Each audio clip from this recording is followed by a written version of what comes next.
Hello, everyone, and welcome to Police Off the Cuff Real Crime Stories. I'm your host, retired NYPD Sergeant Bill Cannon, a 27-year veteran of the NYPD. You know, folks, we did a lot of coverage on this case. Of course, the death of Gene Hackman and his wife, Betsy Arakawa. And I think we remained true. And I'm not trying to be an I told you so, but to our professionalism and where the evidence led us. And when others were saying, "Oh, this was a murder, this was a home invasion," we said, "No, there's no signs of that whatsoever," and there were not. And we implored everyone to be patient and wait until the scientific evidence came back as to the manner and cause of death. And yesterday, the medical examiner, as well as the police, came back with their conclusions, their scientific conclusions on the death of Gene Hackman and his wife, Betsy Arakawa. And one of the things we did learn, it was a very sad situation. And here with the thumbnail up on the screen, the mystery solved. The cause of death of Gene Hackman and his wife, Betsy, has been revealed. The actor's wife, Betsy Arakawa, died of a respiratory illness linked to rodents, according to Mexico officials. Mr. Hackman had Alzheimer's, which contributed to his death from heart disease. The actor Gene Hackman died from heart disease about a week after his wife, Betty Arakawa, and he died in a separate room of their New Mexico home from a virus linked to rodents, the authorities said on Friday. The revelation that the famous and reclusive couple had died of natural causes put to rest much of the speculation that followed the discovery of their bodies on February 26, but also raised new questions about the state of mind of Mr. Hackman, who investigators said had advanced Alzheimer's disease, and why the couple was not discovered sooner. Ms. Arakawa, who was 65, had run a series of errands on February 11th, but the authorities could find no evidence of any activity after that, suggesting that she could have died that day. Mr. Hackman, who was 95 years old, is believed to have died about a week later on February 18th, according to New Mexico's chief medical examiner, Dr. Heather Jarrell. Mr. Hackman was found on the floor of the mudroom in the couple's home near his cane, while Miss Arakawa was found on a bathroom floor beside a counter with common medication scattered about. The investigators later determined did not play a role in her death. They were not discovered until February 26, when a maintenance worker arrived to the couple's home east of Santa Fe and grew worried when no one answered the door. The worker contacted a security guard who dialed 911. Now, that report was from the New York Times. You know, one of the things that we hated to hear about this, of course, was that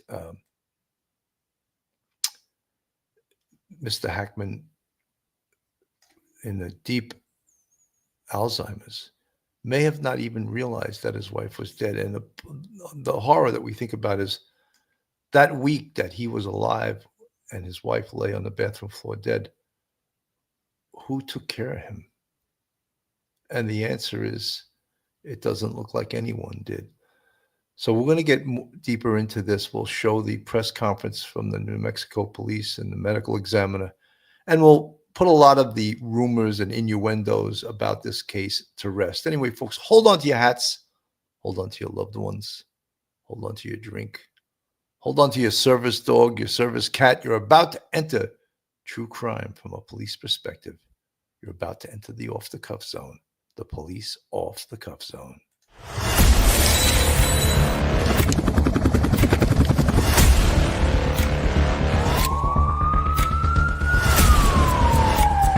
There has to be some common sense. They were the ones who called 911 to get him help, and now they're calling for change.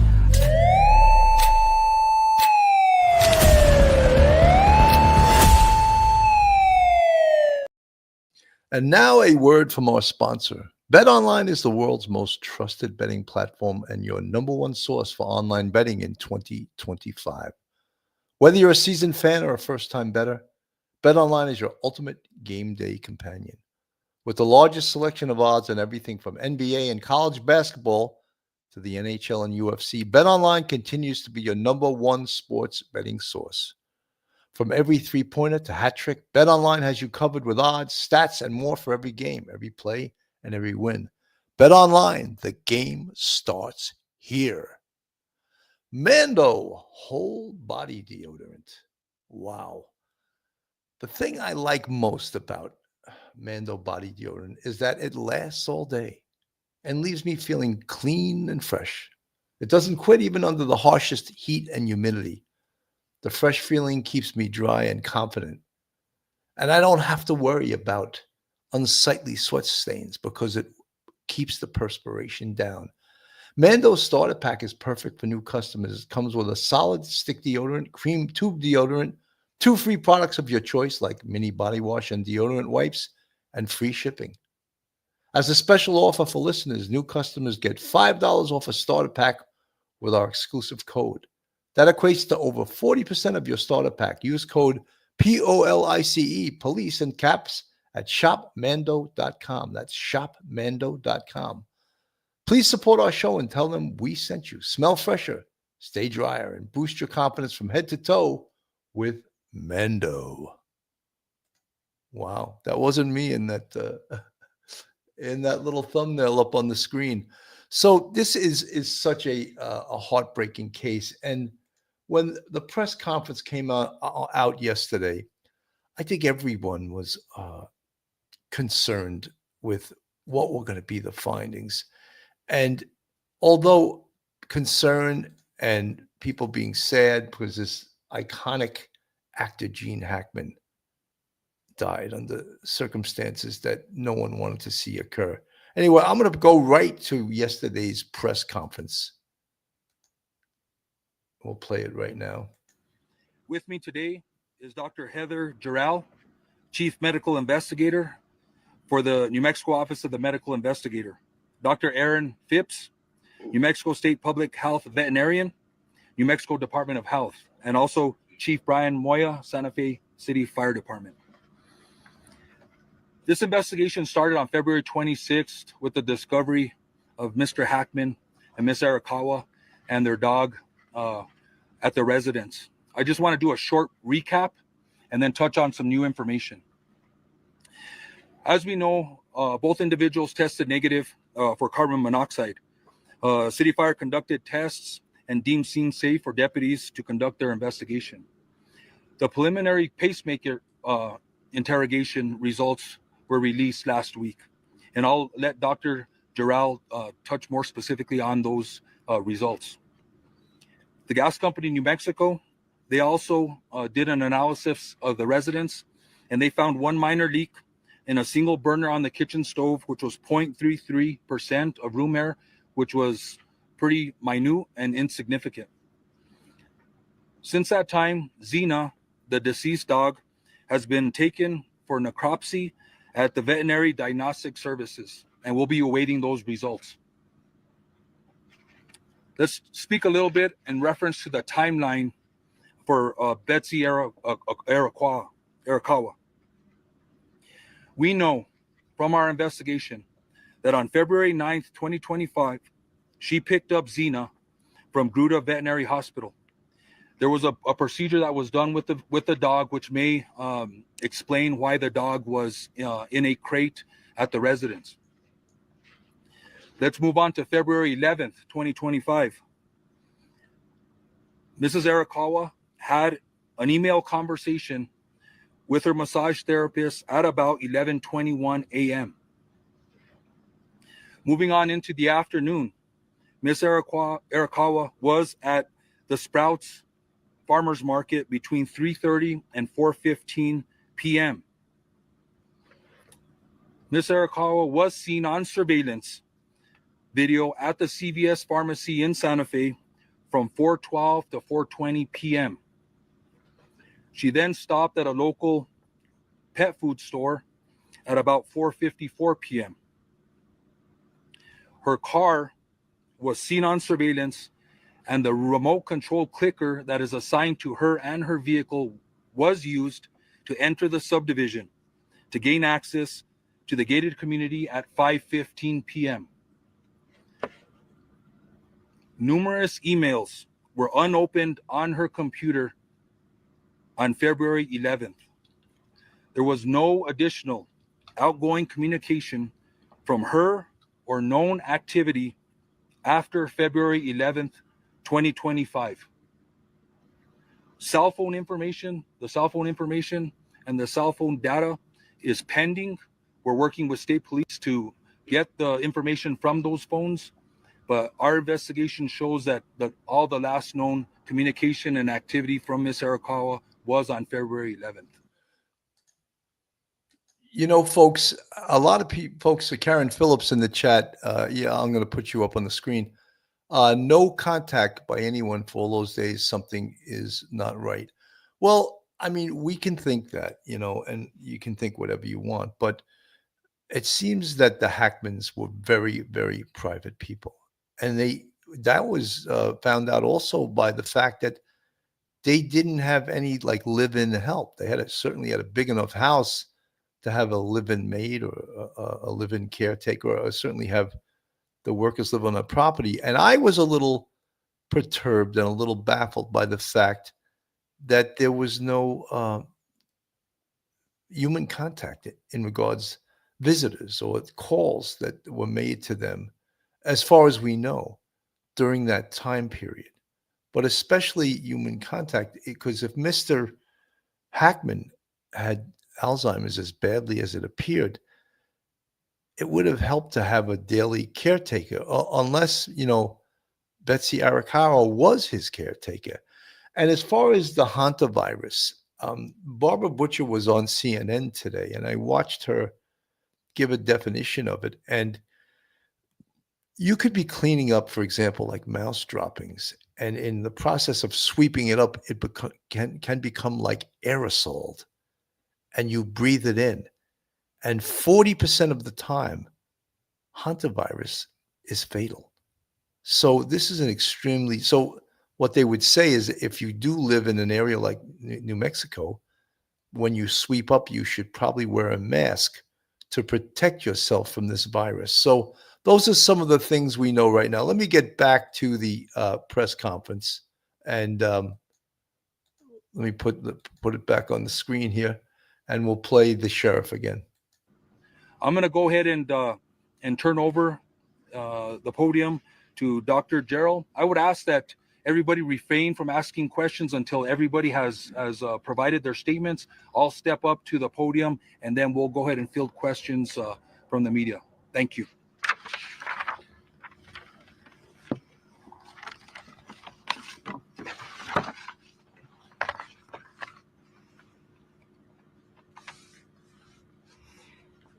Good afternoon, and thank you for being here.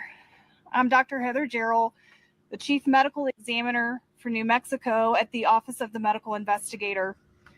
I'd like to begin by stating that it is unprecedented for the Office of the Medical Investigator to make public statements about death investigations. However, the circumstances surrounding these two deaths require accurate dissemination of important information. I've also spoken with the Hackman family prior to this conference, who are aware of the autopsy findings and conclusions and are aware of this conference. On Thursday, February 27th, I performed an autopsy on Mr. Gene Hackman. Medical examiner Dr. Daniel Gallego at the Office of the Medical Investigator performed a full autopsy on Miss Betsy Arakawa Hackman, also on Thursday, February 27th. By report, Miss Arakawa Hackman's legal name is Betsy Hackman, which is how she will be referred to hereafter. The cause of death for Miss Betsy Hackman, aged 65 years, is hantavirus pulmonary syndrome. The manner of death is natural.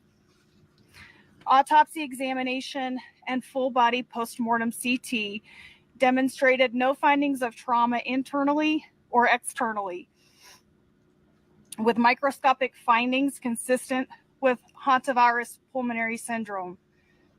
Laboratory testing was positive for hantavirus at a clinical lab, with required confirmation testing positive at Scientific Laboratories Division.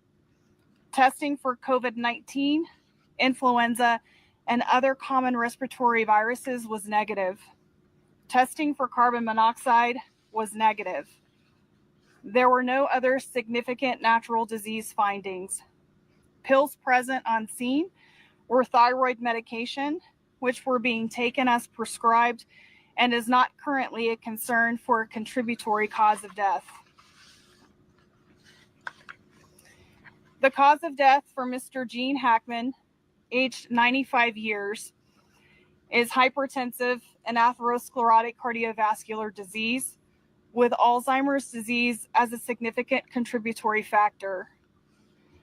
Autopsy examination and a full body postmortem CT examination demonstrated no acute findings of internal or external trauma and showed severe heart disease, including multiple surgical procedures involving the heart, evidence of prior heart attacks, and severe changes of the kidneys due to chronic high blood pressure.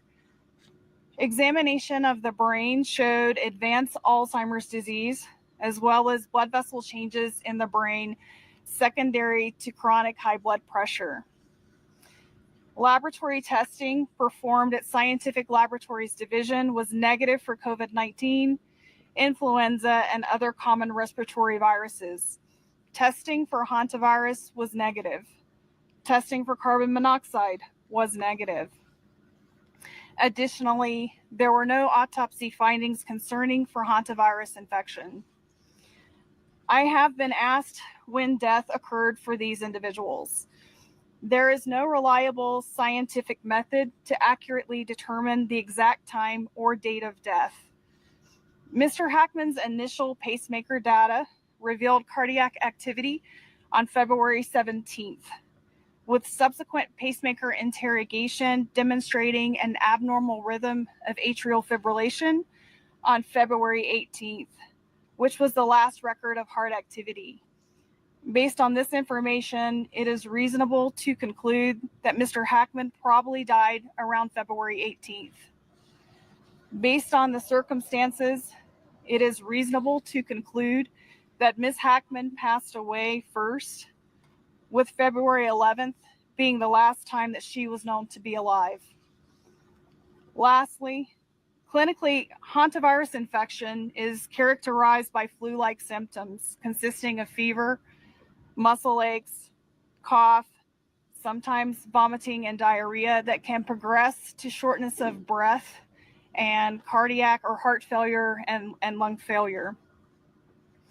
This occurs after a 1 to 8 week exposure to excrement from a primarily particular mouse species that carries hantavirus. The mortality of hantavirus, the mortality rate of the hantavirus strain in the Southwest is about 38 to 50%. The hantavirus strains in the United States are not transmissible from person to person. And so this is an appropriate time to segue to Dr. Aaron Phipps, the state public health veterinarian with the New Mexico Department of Health. But before I do so, I'd like to kindly ask for everyone to please respect the privacy that Mr. Gene Hackman, Miss Betsy Hackman, and their family and friends deserve. Thank you. You know, this is let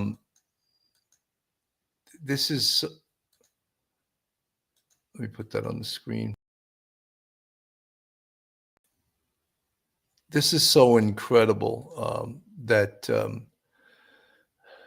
two people that really so much wanted their privacy had it sort of invaded by a situation that they had no control over. And if we can learn anything from this, it's we all have old people in our family. And I'm criticizing no one. I'm not criticizing anyone because I don't know if they ever were notified, but check in on old people as often as you possibly can. Stop by and say hello. And I know Mr. Hackman and his wife Betsy Arakawa were extremely private people, and maybe they didn't even want that. And a good possibility is that Betsy was Mr. Hackman's caretaker. But it would seem that two people at that age, especially someone 95, would need a lot more care than perhaps his 65-year-old wife, who maybe had her own health issues, could handle. And again, I don't. No one can be moralistic and critical because we don't know. We don't know all the answers. Diane Wood from the chat. I had a patient pass in the 80s, but it's not often talked about. Therefore, I believe that her passing will educate the public. Are you referring in regards to hantavirus, Diane? I had never heard of this virus before. And Barbara Butcher, when on CNN, spoke how it does become aerosolized and you can breathe it in. So that when you do clean it, they were talking about, and the next person we have may touch upon this, you should wear a mask and also use bleach, and do not use a vacuum cleaner. That will help it become even more aerosolized and to breathe it in. And the crazy thing, Diane Wood again, autoimmune diseases can be factors in the mortality rate. Yes, Diane, they said that this particular virus has a 40% fatality rate. You don't want to deal with it, and probably not a very pleasant death, a really bad type of flu. Anna Lisette from the chat. Gene Hackman was extremely ill. He could have passed any time from everything that was wrong. Anna Lisette, no doubt. We also, I guess, in today's world where medicine keeps us alive way longer than it did in 20 years ago, 30 years ago, 50 years ago, and we don't even bat an eye when someone lives to 95. Like that's sometimes, although I think the life expectancy in this country, and I could be wrong, I believe it's like 77 for men and perhaps 79 for women. I think you guys could check that if you want, but I think it's about that. But so that's significantly a longer lifespan than it was 50 years ago. And that probably has to do with a lot of different things, from mostly medicine, I would think, and then perhaps better nutrition, better drugs, all of those things. Exeter line from the chat, 1930, her final trips to pharmacy and dog food store, etc., are consistent with someone who might not have been feeling well and was making sure she had enough food, etc., to stay home in bed for a few days. Exeter line, great observation. One of the things, and I'm happy about this, that this case does do, at least it slams the door on all of the bad. There was some bad rumors online, and people that were not adding 2 and 2 together and coming up with 4. They were adding 2 and 2 together and coming up with 9. They just were. Look, the media also invents things when they don't have answers quickly enough for them. And that's one of the reasons I'm happy that this came out, and we could slam the door on that. This is suspicious. There's nothing suspicious about this. Remember when we spoke about cause and manner of death? And manner of death, we said, could be homicide, suicide, accidental, natural, and undetermined. And we said from day one, and not to pat ourselves on the back, that this was undetermined. And we felt strongly that once it had been determined, that it would come back as natural. And sure enough, it has. It's come back as a natural death. And the circumstances, of course, involving this are very sad, that we don't even want to think about poor Mr. Hackman living a week without anyone taking care of him. And the fact that he had advanced Alzheimer's. Did he even know what was going on? And those are the things that are disturbing when old people, and also old people that are sickly, when they don't have enough people around to take care of them. And sure, I'm sure Mr. Hackman, of course, could afford caretakers, but they chose Lucky from the chat. So 78.4 is the life expectancy. Is that for men, Lucky, or is that for women? Because I think women live longer than men for some reason. I don't know what that is, but Anna Lizette from the chat, with his past career in public life, it's likely he did not want to be seen as he severely deteriorated with Alzheimer's. Anna Lizette, no doubt. You know, we all get old, and as we get old, many of us, most of us don't look as pretty as we used to look, you know, and maybe he did not want to be seen around, you know, and so that, let me get back, and we'll go back to this press conference. There's more information coming up vis-a-vis the dog. Everyone seemed to be extremely concerned about the dog and how it wound up in a crate.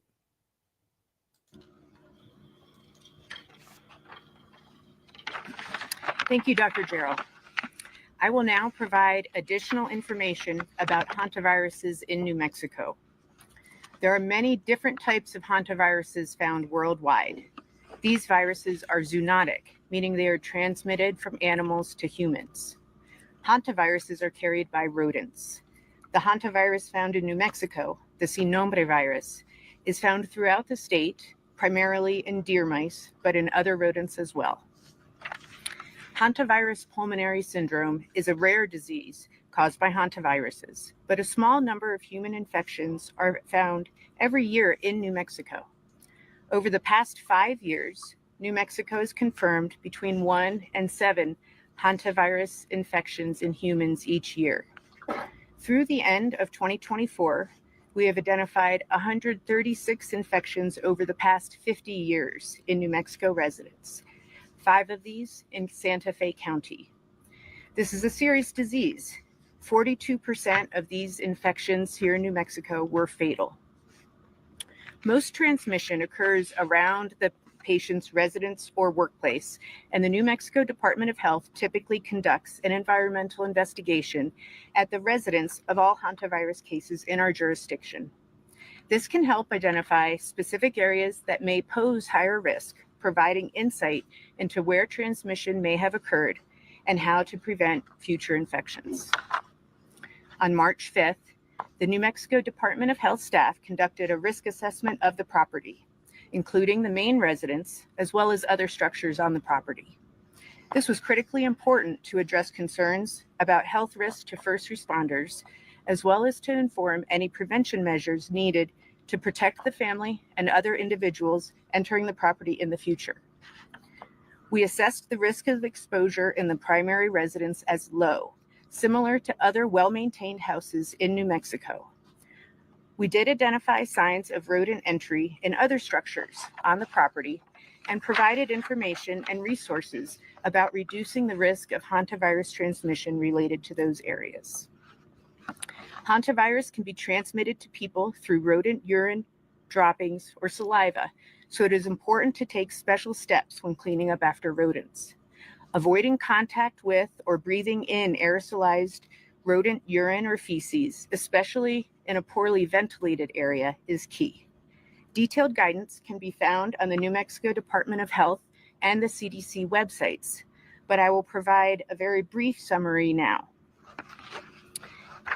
It is important to use gloves and a well-fitting N95 mask when around or cleaning rodent-infested areas, and to open any windows or doors for at least 30 minutes beforehand to increase ventilation.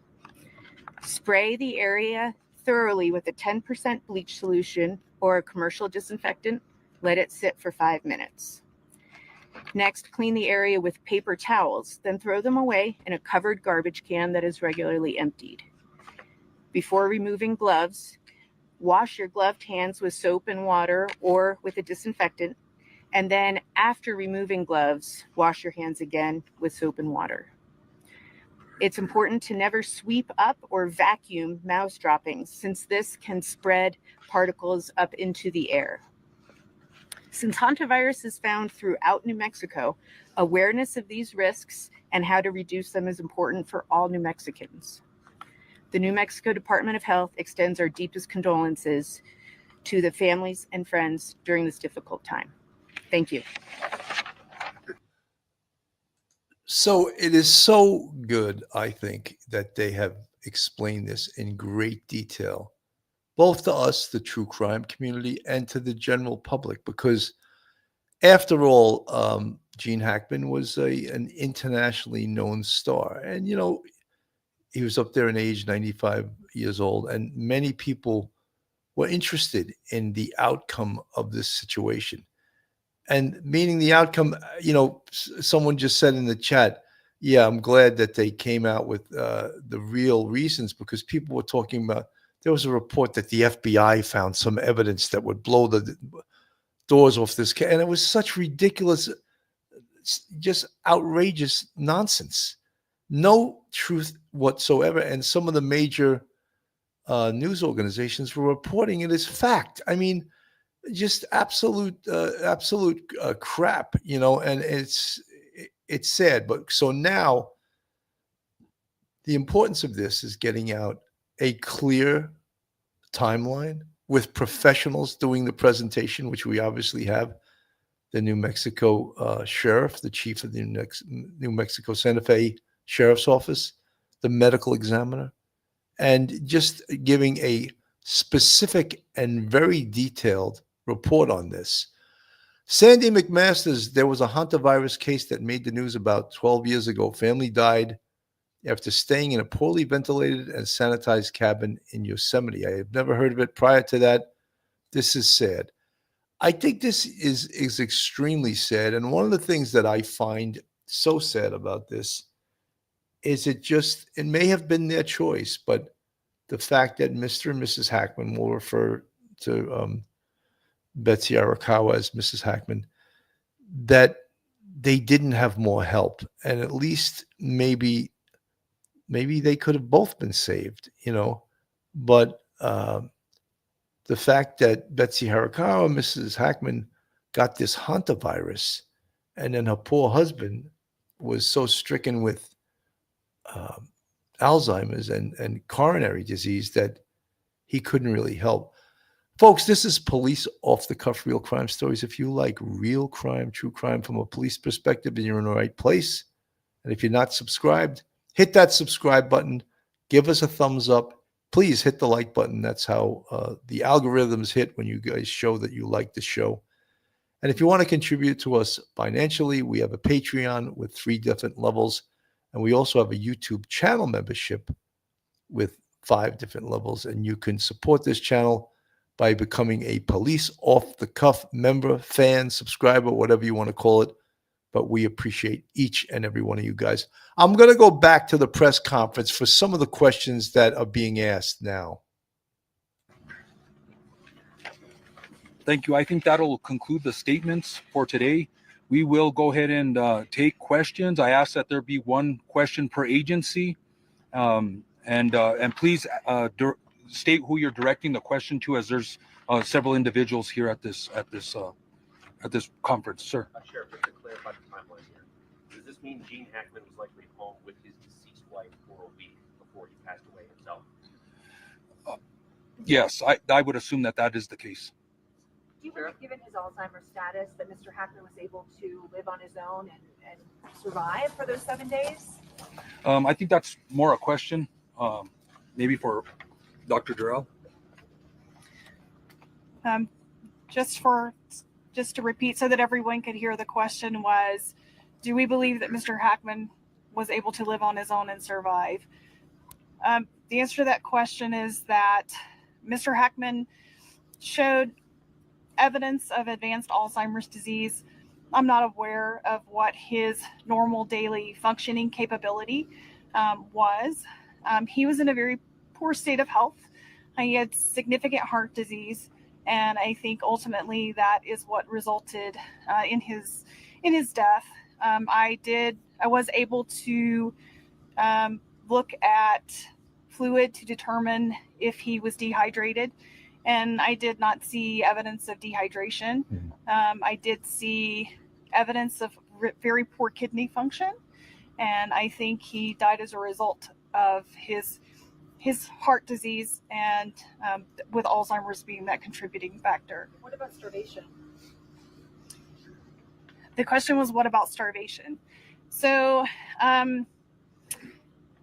there was no food in his stomach, which means he had not eaten recently, but he had also no evidence of dehydration. So based on your understanding of the progression of the Alzheimer's, do you believe that he was possibly not aware that his wife had died or didn't know what to do in that situation? It's difficult to answer. The question was he aware that Miss Hackman had died? And I think that question is difficult to answer, but I can tell you that he was in an advanced state of Alzheimer's, and it's quite possible that he was not aware that she was deceased. This is for the sheriff. Considering the circumstances under which Mr. Hackman was found in the mudroom with his walking cane and sunglasses by him, do you think there is a possibility that he was trying to get help for his wife?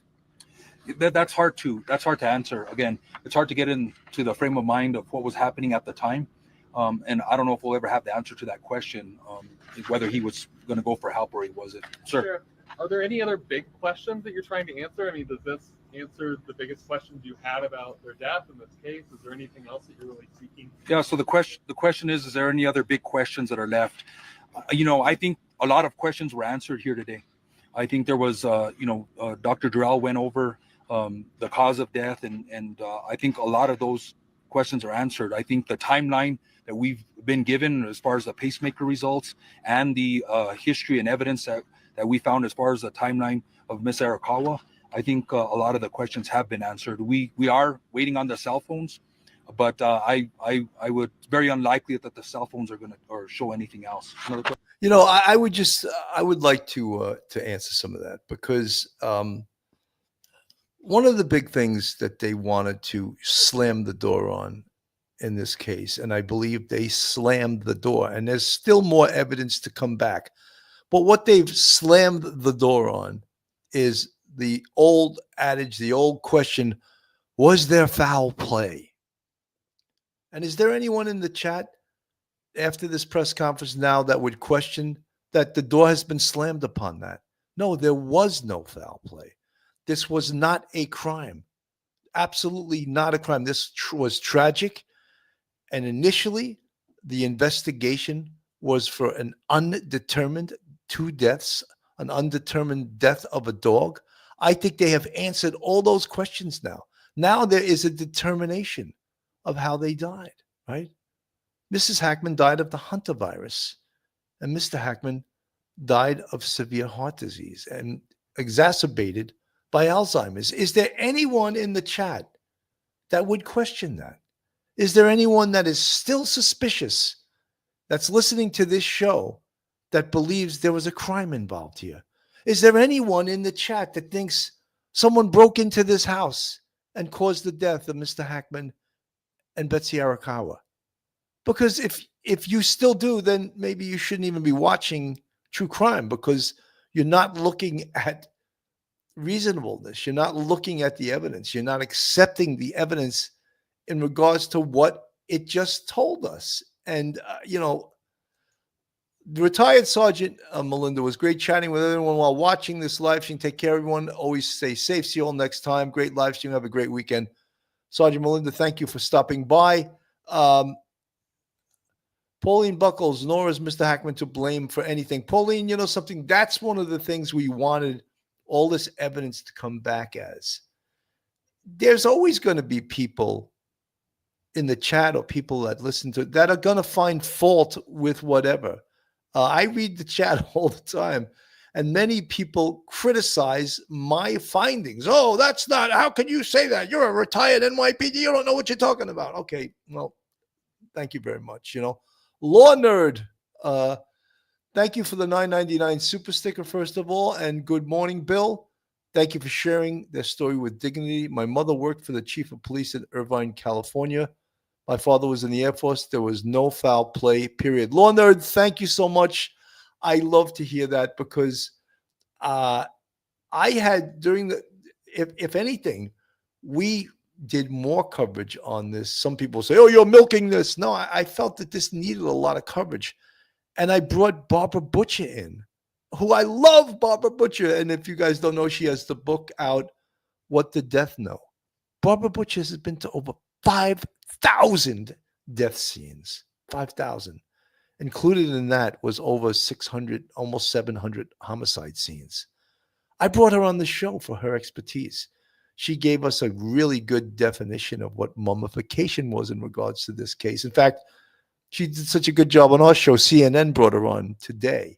So, and I'm not saying they watched our show and brought her on because of that. I also brought in, I don't know if you guys watched it, Bobby Chacon, FBI, retired FBI agent, one of the best talking heads on commercial television. I love the guy. Fantastic. His dad and his brother were both retired NYPD sergeants, and he gets very emotional when he talks about that. Great guy. He was on the show. And we wanted to pick every brain of every expert we had so we could slam the door on this foul play theory. And now I think today, and there's still more evidence to come in, I think that the door was slammed. And so many people, including death investigator Joseph Scott Morgan, again, brilliant man, love the guy. He was bothered by the fact that the front door was, let's use the language they used, ajar or left open. And even though that was reported numerous times, there were still people saying, was the door open or was it locked? Well, I reported numerous times that it's reported by the police in the search warrant that the door was open, the front door. The reason for some misunderstanding and some confusion is that more than one person called 911. And one of the people that reported, maybe the first person, said the doors were all locked. And that turned out not to be true. But there was no malice in him saying that. He just didn't think that there was any doors left open. So that bothered Joseph Scott Morgan. And until we got an answer to that, that sort of slammed the door. It's hard to, sorry to use that pun, but it slammed the door on that theory also. So with all of this new information, there's no foul play. This is nothing other than we would call it an investigative DOA, investigative deaths. And the Santa Fe, New Mexico Sheriff's Department did a fantastic job, but a thorough job. The fire department did a lot of investigation is eliminating possibilities. And what was one of the first causes of death everyone wanted eliminated, including me? Carbon monoxide poisoning. Remember, everyone said that, oh, this is clearly a carbon monoxide poisoning. And guess what? The fire department tested the air and there was no evidence of carbon monoxide poison. Was everyone satisfied with that? No, because they could have died a week earlier and then the carbon monoxide would have dissipated. But secondary test, they did a blood test of both Betsy Arakawa and Gene Hackman. No sign of carbon monoxide. So now, guess what? The door is slammed on that, but we eliminated it. We eliminated that as a cause of death. So are we all, Sandy McMasters, I got a kick out of that too, Sandy. I appreciate you covering this, Bill, not milking it all. I don't think I was milking it at all either, Sandy, but there's a lot of, sometimes in the chat, there's a lot of haters. There's a lot of jealousy. And yeah, that's fine. That's fine. Do they want to be me? I don't know. Only me could be me, but some people are jealous. And Anna Lisette from the chat, the dog will have a necropsy done by veterinarians. That's why the information is not yet released. Different agency. Dogs don't get hantavirus. Anna Lisette, thank you for that information. Annie C., I'm watching Mississippi Burning Next. There's no way out because the little Kevin Costner never hurt anybody. Something, one of the things, and I didn't want to do this from a perspective of a fan of this actor, but both myself, Phil Grimaldi, and Bobby Chacon idolized this character. Popeye Doyle played, and I hate to admit the year it came out, 1971. Gene Hackman won an Oscar for this role. And since myself and Phil Grimaldi were New York City cops, Phil a detective, myself a detective sergeant, we idolized Gene Hackman. And when I won't say what age I was in 1971, I was so enamored with his role. This was my favorite movie. And Bobby Chacon, his dad and his brother, both NYPD sergeants. He loved this role in that hat, that pork pie hat.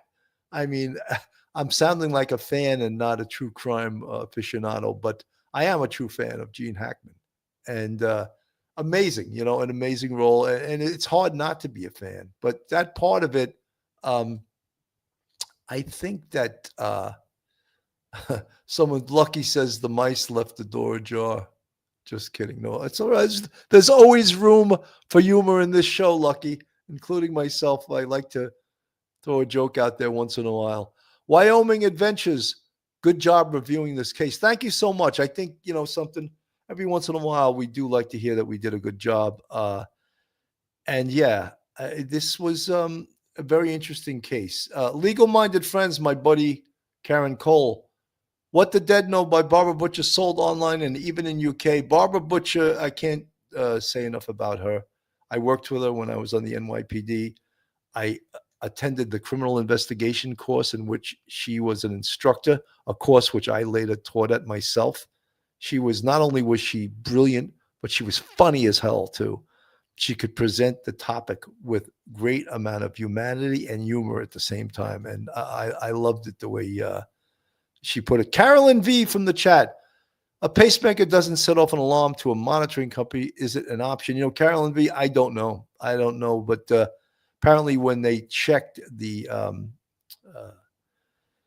pacemaker, they knew at what time and date that it stopped operating. So I don't know enough about it to say. But again, great investigation and the science of death investigation. And we kept referring to that, kept talking about that. And I usually, with me, I don't always do the show by myself, but sometimes, people that do it with me, they have lives too, and they can't do it at the time I do it. In fact, I asked Mike Geary, who I love, great addition to this show, Professor Mike Geary, retired NYPD Sergeant, Professor Albertus Magnus, an attorney. He has a life. He had something to do. He couldn't do it at this hour, but he's brilliant. Phil Grimaldi, straight out of Brooklyn. We did a great episode with Phil Grimaldi and, of course, Bobby Chacon, FBI agent. So, and I don't think, people that say, oh, you milk this. I don't think I did. And, people think that I tell them, you're a master of your own destiny. Don't tune in. That's all. You think I'm milking it? Don't tune in. Anna Lisette from the chat. Years ago, I was personally knew a case like this. Elderly mother with Alzheimer's, adult son caretaker. He passed suddenly. He was devoured by pets in the house. She didn't know anything was wrong. Isn't that sad, Anna? That's very sad, right? Probably, but we could all have 20/20 hindsight. One of the things about death is everyone's going to die, but no one expects to die. No one knows when, right? So, and I don't mean to be funny or facetious, but isn't that the truth? We're all going to die, but no one knows what time and what date. David, 1, 2, 3, 4. 3 tragic deaths, all natural causes. David, 100%. Driftwood from the chat. In England, when a movie star died, especially at the good old age of Gene Hackman, they used to show films on TV of that star's fabulous career. They don't seem to do that anymore. Is this done? Driftwood sometimes, but, I think it's also the technology. If you want to watch a Gene Hackman film, an old film, you go on Netflix. I'd like to know has Netflix experienced a run on Gene Hackman movies? I bet they have. I bet people are renting. They're tuning into more. They're the only ones that can keep account of it. I'm going to go back to the press conference right now because it's given us a lot of great information. And I want to I see a lot of new people in the chat. I want to thank you for joining in today on a Saturday afternoon at 1 p.m. Eastern Standard Time. And I'm Bill Cannon from Police Off the Cuff Real Crime Stories. Folks that are brand new here, please hit that subscribe button. Give us a thumbs up. Please hit the like button and keep joining us. Let me go back to the press conference right now with the New Mexico chief. Question. Sheriff, are there any signs of, what have you learned about Mr. Hackman's communication after February 11th? Did you talk to any friends of his who had spoken with him during that week-long period or know anything about what he was doing? So the question is whether there was any communication from Mr. Hackman or activity. And no, at this point, no, I don't know if he used cell phones or technology or emails. There's no indication of that. So right now there is no activity from Mr. Hackman. Sheriff, do you know if his pacemaker was connected to some sort of monitoring service? Was anyone tipped off that something was wrong? The question was his pacemaker connected to a monitoring service? The answer to that is that his physician, one of his physicians, had contacted me and told me that they could see the data from the 17th, but that to really get the most information from that would come from the interrogation of the pacemaker. And that's as much as I can answer, not being a cardiologist. But they didn't say whether or not they were monitoring, or was his pacemaker equipped to send back data in the exact time so that someone could say, hey, something's not right. I can't answer that question. I'm sorry. For you, Dr. Sure. Terrell. Sir. Was there any footage that came from the body cam from the house? I'm sorry, what was? Was there any footage or anything that you can see from like body cam footage from the house? Any Are you talking about the body cams that the investigator, the responding personnel were wearing? video? Is there any video? No, so there was no outside surveillance or interior surveillance that we are aware of in the residence. So there was nothing to show the activity inside or outside the residence, and not at this time, no. Dr. Terrell, you mentioned that one of the symptoms of hantavirus is shortness of breath. We learned before that Betsy Hackman was laying on the floor when she was found. What kind of medical episode would she have had to cause her to fall and then not be able to ask for help? The question was regarding shortness of breath with hantavirus and what kind of medical episode would we expect from somebody found on the floor. And I think to be able to answer that question fairly, I can go back to hantavirus infection, which initiates with what's called a prodromal phase. That's initially flu-like symptoms where a person has fever and muscle aches, that they don't feel well. After, of course, being exposed to rodent excrement. And that phase can last roughly 3 to 6 days. And then they can transition to that pulmonary phase where they have fluid in their lungs and around their lungs. And at that point, a person can die very quickly, within 24 to 48 hours, roughly speaking, without medical treatment. It's not uncommon to find someone down on the floor as part of a terminal collapse, so to speak.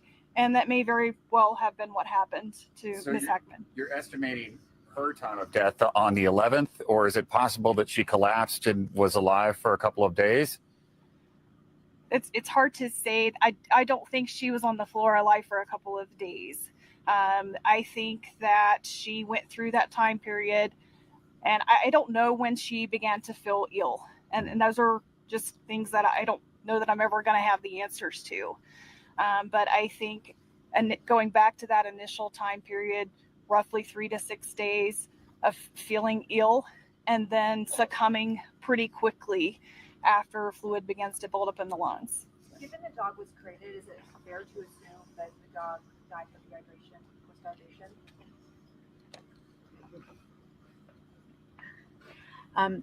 I don't think we know the answer to that. However, given the timelines presented, it is a possibility. Is it possible the dog had the hantavirus? Dogs do not get sick from hantavirus. Sir. You mentioned that Betsy Hackman went to a pharmacy. You know, she consulted with a pharmacist or what medication she sought out. The question was if we knew on Betsy's visit to the pharmacy if there was some medication or if she consulted with a pharmacist. We don't have that information, and I'm not sure that we can get that information due to HIPAA laws, but we don't have that information right now. Sir.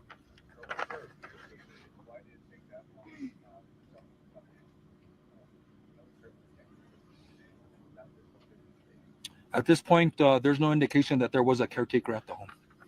Sure. With the footage that you saw of Betsy on February 11th, was there any indication that she was feeling shortness of breath or having trouble moving around when she's running these errands? You know, we can analyze the video a little more, but it's going to be hard to tell. She was walking around, she was shopping, she was visiting stores, but my detectives didn't indicate that there was any problem with her or struggle of her getting around. So, and I believe she had a mask on also. So I'll have to confirm that, but yeah, that there wasn't any indication of that. Sasha. I don't know if we could better answer it, but when was the last time you guys dealt with a hantavirus case or responded to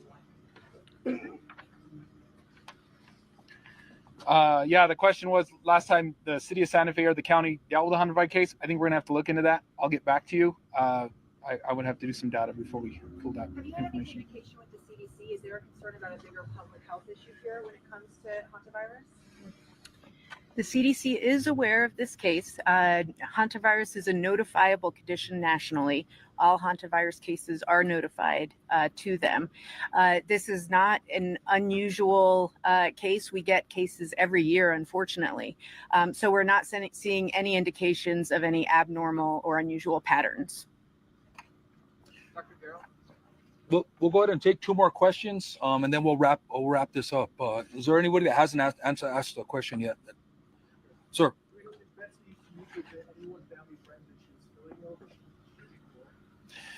Again, we're going through some of the communications, and I think the cell phones may have some indications of that prior to the 11th. But as of this moment, I don't have any information that she was indicating that she was feeling ill during any communication. One more question.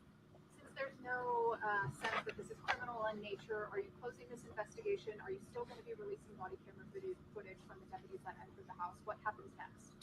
So we will deal with IPRA requests as necessary.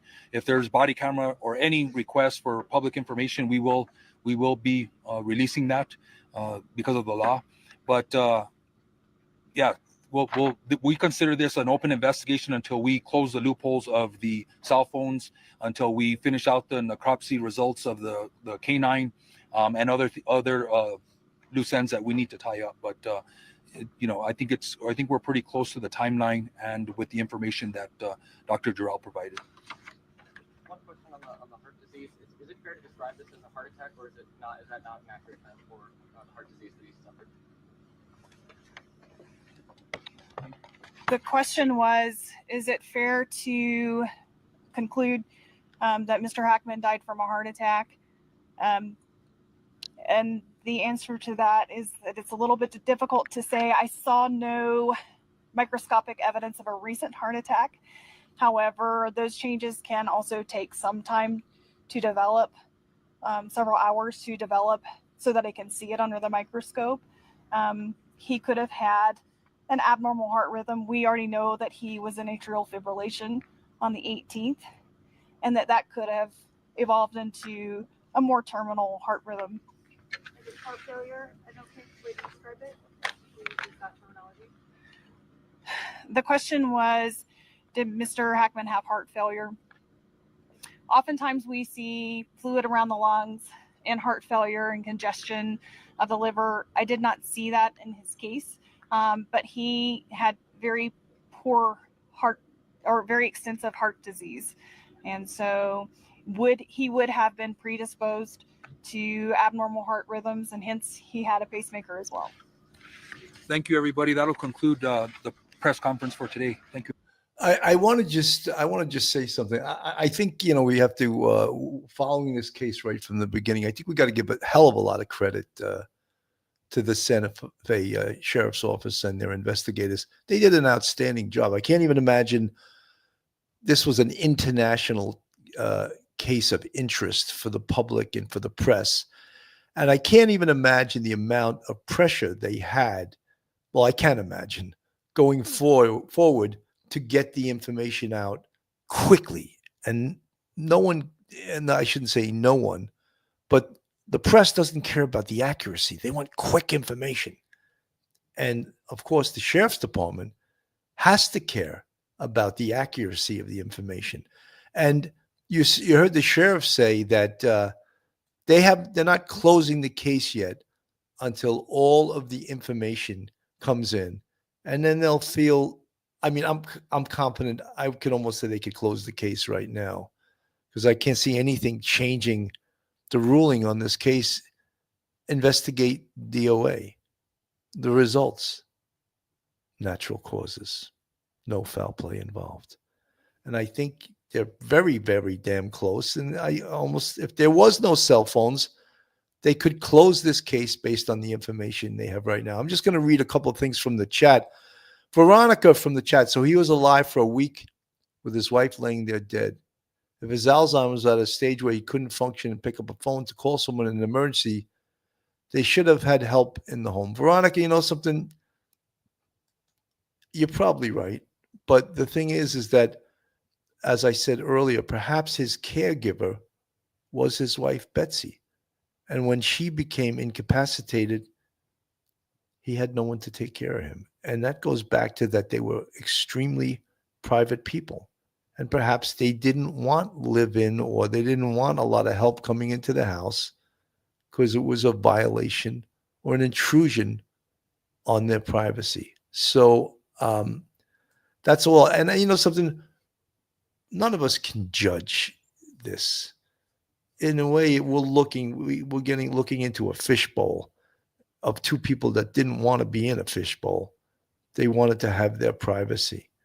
And we're looking at this and we're going to make judgments. The only one who's really licensed and has the authority to make judgments are the investigators on this case. The Santa Fe, New Mexico